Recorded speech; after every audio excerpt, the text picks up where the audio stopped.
Hi guys, welcome to my channel. Holi ಹುಣ್ಣಿಮೆ special video ನೋಡೋಣ ಬನ್ನಿ.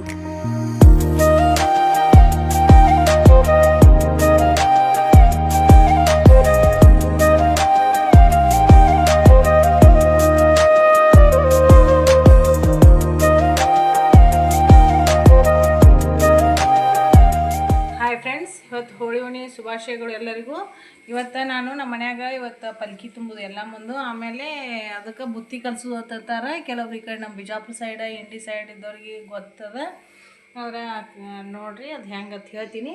ಆಮೇಲೆ ಬುತ್ತಿ ಕಲ್ಸೋಕೆ ಏನೇನು ಬೇಕು ಎಲ್ಲ ಐಟಮ್ಸ್ ಹೇಳ್ತೀನಿ. ಆಮೇಲೆ ಕಲ್ಸಿದ್ಮ್ಯಾಗ ಅದನ್ನು ತೋರಿಸ್ತೀನಿ ನಿಮ್ಗೆ. ನೋಡಿ ಫ್ರೆಂಡ್ಸೇ, ಬುತ್ತಿ ಕಲಸು ಅಂತಾರೆ ನಮ್ಮ ಕಡೆ ಬಿಜಾಪುರ ಸೈಡ್, ಈ ಕಡೆ ಇಂಡಿ ಸೈಡ್ ಎಲ್ಲ ಮಾಡ್ತೀವಿ. ಮತ್ತು ನಿಮ್ಮ ಕಡೆ ಏನಂತಾರೆ ನೋಡಿರಿ. ಇದ್ರಾಗ ಗೆಣಸ, ಆಮೇಲೆ ಬದ್ನಿಕಾಯಿ, ಗಜ್ರಿ ಕುದಿಸಿ ಅದನ್ನು ಎಲ್ಲ ಹಿಂಗೆ ಮಾಡಿ ಪೇಸ್ಟ್ ಮಾಡಿಟ್ಕೊಂಡಿನಿ. ಆಮೇಲೆ ಅನ್ನ ಹಾಕಬೇಕು. ಕೆಲವರು ರೊಟ್ಟಿ ಏನೋ ಮಾಡಿ ಹಾಕ್ತಾರೆ, ಸಜ್ಜಿ ರೊಟ್ಟಿ. ನಾವೇನು ಹಾಕೋದಿಲ್ಲದು. ಆಮೇಲೆ ಇದೊಂದು ದಮ್ ಬಂದು ಮಾಡಿ ಒಂದು ಹೋಳಿಗೆ, ದೊಡ್ಡದು ಹೋಳಿಗೆ ಹಾಕ್ಬೇಕು ಮಾಡಿ. ಆಮೇಲೆ ಇದ್ರೊಳಗೆ ಅದನ್ನು ಹಾಗೆಲ್ಲ ಹಿಂಗೆ ಮಾಡಿಬಿಡೋದೆಲ್ಲ ಹೋಳಿಗೆ. ಆಮೇಲೆ ಇಲ್ಲಿ ಹಸಿ ಮೆಣಸಿನ್ಕಾಯಿ, ಬೆಳ್ಳುಳ್ಳಿ ಇಟ್ಕೊಂಡಿನಿ. ಇದು ಖಾರ ಹಿಂಡಿ ಅದ. ಆಮೇಲೆ ಸ್ವಲ್ಪ ಟೇಸ್ಟ್ ಬೇಕಂದ್ರೆ ಖಾರ ಜಾಸ್ತಿ ತಿನ್ನೋರಿದ್ರೆ ಸ್ವಲ್ಪ ಕೆಂಪು ಖಾರ ಹಾಕೋಬೋದು, ಉಪ್ಪ. ಆಮೇಲೆ ಸಣ್ಣ ಹೆಚ್ಚಿ ಉಳ್ಳಾಗಡ್ಡಿ, ಆಮೇಲೆ ತಪ್ಪಲು ಉಳ್ಳಾಗಡ್ಡಿ, ಕೊತ್ತಂಬರಿ, ಜೀರಿಗೆ ಪುಡಿ. ಇಷ್ಟು ಮಸ್ತ್ ಹಾಕದ್ರಿ ಬುತ್ತಿ ಅಂದ್ರೆ ಭಾಳ ಟೇಸ್ಟ್ ಆಗ್ತದೆ. ಇದನ್ನು ಪಲ್ಕಿ ತುಂಬ್ಲಾಕ ದೇವ್ರಿಗೂ ನೈವೇದ್ಯ ಮಾಡ್ತೀವಿ, ಆಮೇಲೆ ಎಲ್ಲರೂ ತಿಂತೀವಿ ರೀ ನಾವು. ಓಕೆ ಫ್ರೆಂಡ್ಸ್, ಇದೆಲ್ಲ ರೆಡಿ ಆದಮೇಲೆ ಮತ್ತು ಫೈನಲಿ ತಪ್ಪಲು ಉಳ್ಳಾಗಡ್ಡಿ ಹಾಕಿನ್ರಿ, ಕೊತ್ತಂಬರಿ ಹಾಕಿನಿ, ಸ್ವಲ್ಪ ಬೆಳ್ಳುಳ್ಳಿ ಹಾಕೋದು ಹಾಕಿ ಎಲ್ಲಿ ನೋಡಿರಿ ಕೊತ್ತಂಬರಿ ಹಾಕಿನಿ. ಮ್ಯಾಗ ಒಂದು ಸ್ವಲ್ಪ ಎಣ್ಣೆ ಹಾಕಬೇಕು. ಎಣ್ಣೆ ಹಾಕಿ ಈ ಥರ ಹೀಗೆಲ್ಲ ಕಲಸಿ ರೆಡಿ ಆದ್ಮ್ಯಾಗ ನಿಮ್ಗೆ ಫೈನಲಿ ರೆಡಿ ಆಯ್ತು ನೋಡಿರಿ. ಇದೇ ರೀ ಬುತ್ತಿ ಕಲಸಿದ್ಮ್ಯಾಗ ಇಲ್ಲಿ ಎಲ್ಲ ಮಂದು ಪಲ್ಕಿ ತುಂಬ್ತೀವಿ ನಾವು. ಅವ್ರು ಬಂದು ನಮ್ಮ ಮನೆಯವರು ಉಟ್ಟಿಗೆ ಉಡ್ತಾರೆ, ಅದಕ್ಕೆ ನಾವು ಪಲ್ಕಿ ತುಂಬ್ತೀವಿ. ಉಟ್ಟಿಗೆ ಉಡೋದು ಅಂದ್ರೆ ಬೇನ್ ತಪ್ಪಲನ ಕಟ್ಕೊಂಡು ಅದು ದೇವಿದು ಮಾಡ್ತಾರೆ ಎಲ್ಲ ಮುಂದೆ. ಅದು ಆಲ್ಮೋಸ್ಟ್ ಎಲ್ಲರಿಗೂ ಗೊತ್ತೇ ಅದ. ಈಗ ನಮ್ಮ ಸೈಡ್ದವ್ರಿಗೆಲ್ಲ ಗೊತ್ತಿರ್ತದೆ. ಆ ಕಡೆ ಬೆಂಗ್ಳೂರು ಸೈಡ್ದವ್ರು ಮೋಸ್ಟ್ಲಿ ಗೊತ್ತಿಲ್ಲ ಅನ್ನಿಸ್ತದೆ. ಅದನ್ನು ಈಗ ಸಾಯಂಕಾಲ ಮಾಡಿದ್ವಿ. ನಮ್ಮ ಮನೆಯವ್ರು ಡ್ಯೂಟಿಗೆ ಹೋಗಿ ಬಂದ ಮೇಲೆ ಮಾಡಿದ್ವಿ. ಇವರು ಬಂದಿದ್ರು, ಇಲ್ಲಿ ಜೋಗಮ್ಮ ಅವರು ಬಂದಮೇಲೆ ನೋಡಿರಿ ಪಲ್ಕಿ ತುಂಬಾಕತ್ತೀವಿ. ಪಲ್ಕಿ ತುಂಬಿ ಅದು ಉದ ಅಂಥೇಳಿ ದೇವ್ರದ್ದು ಅಂತಾರೆ.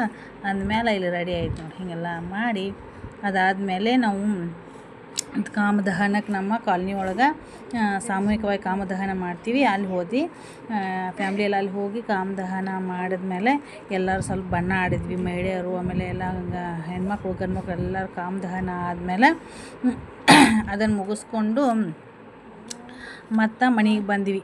ಮನೆಗೆ ಮಸ್ತ್ ಆಯಿತು ಅದು ಬಣ್ಣ ಆಡೋದು. ಆ್ಯಕ್ಚುಲಿ ಅವತ್ತು ಆಡೋಂಗಿಲ್ಲ, ಆಡಿದ್ರಿ ಎಲ್ಲರೂ ಗುಲಾಲ್ ಆಡಿದ್ರೆ.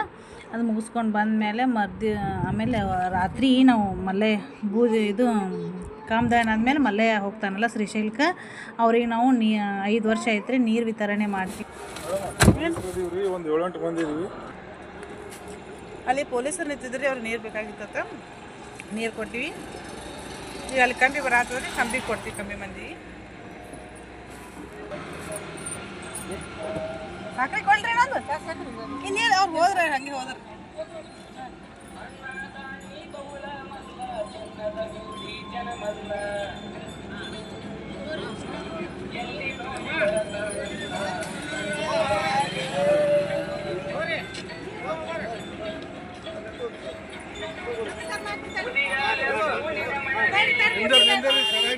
ಸಾವಕಾಶ ನಿಂದ್ರಿ.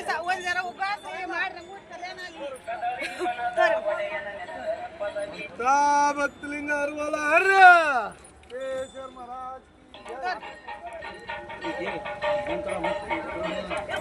ಪರಿಚಯ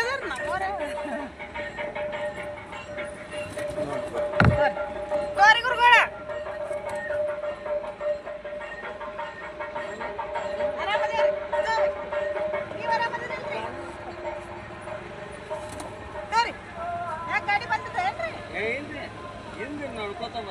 ನಡ್ಕೊಂಡ್ ಬರ ಗಾಡಿ ಒತ್ತಾಗತ್ತದ್ರಿ, ಅದಕ್ಕೆ ಅಂದೇರಿ. ಈಗ ಕಂಬಿ ಇನ್ನೊಂದು ಕಂಬಿ ಬರ್ತದನ್ರಿ ಅದು ರೀ. ನೈಟ ಕಾಮದಹನ ಆದಮೇಲೆ ಮರುದಿವ್ಸ ನಮ್ಮ ಕಾಲನಿ ಒಳಗೆ ಮಲ್ಲಿನ ಕಂಬಿ ಕಳಿಸು ಇರ್ತದ್ರಿ. ಇಲ್ಲಿ ಮಲ್ಲೆ ಹೋಗೋಮಿರ್ತಾನೆ, ಅದಕ್ಕೆ ಸುಮ್ಮ ಕಳಿಸ್ಬೇಕು ಅನ್ನೋಟ್ಗೇನೆ ಅಚಾನಕ್ ಯಾರೂ ಐಡಿಯಾನೇ ಇರಲಿಲ್ಲ. ಎಲ್ಲರೂ ಮನೆಗೆ ಒಂದು 4 ಮನೆ ಹೋಗೋಣ ಅಂದ್ರೆ ಓಣಿ ತುಂಬ ಎಲ್ಲ ಮಲ್ಲೈನ ಕಂಬಿ ತೊಗೊಂಡು ಅಡ್ಡಾಡಿದ್ರು ಭಾಳ ಮಸ್ತ್ ಜಾತ್ರೆ ಆದಂಗೆ ಆಗ್ಬಿಡ್ತ್ರಿ. ಎಲ್ಲರೂ ಮನೆ ಮುಂದೆ ಮಲ್ಲೈಗೆ ನೀರು ಹಾಕೋದು, ಬೆಲ್ಲ ಹಂಚೋದು, ಎಲ್ಲರೂ ಕಂಬಿ ತೊಗೊಳ್ದು ಮುಂದೆ ಹೋಗೋದು ಎಲ್ಲ ಆಗಿಂದು ಭಾಳ ಚಂದ ಆಗ್ಬಿಡ್ತು. ಒಂಥರ ಮಲ್ಲೈನ ಜಾತ್ರೆನೇ ಆದಂಗೆ ಆಗ್ಬಿಡ್ತದು. ಏನೋ ಐಡಿಯಾ ಇಲ್ಲದೆ ಅದೆಲ್ಲ ಮುಗಿದ್ಮೇಲೆ ಮಹಿಳೆಯರು ಪುರುಷರು ಒಟ್ಟರು ನೋಡಿರಿ ಬಣ್ಣ ಆಡಿದ್ವಿ, ಹಾಗೆ ನೀರು ಬಂದಿದ್ದು ನೀರು ಆಡಿದ್ವಿ, ಮಸ್ತಾಯಿತು. Okay, thank you. ಎಲ್ಲರೂ ಲೈಕ್ ಮಾಡಿರಿ, ಶೇರ್ ಮಾಡಿರಿ, ಸಬ್ಸ್ಕ್ರೈಬ್ ಮಾಡಿರಿ, ಶೇರ್ ಮಾಡೋದನ್ನು ಮರಿಬೇಡಿ. ಓಕೆ, ಬಾಯ್.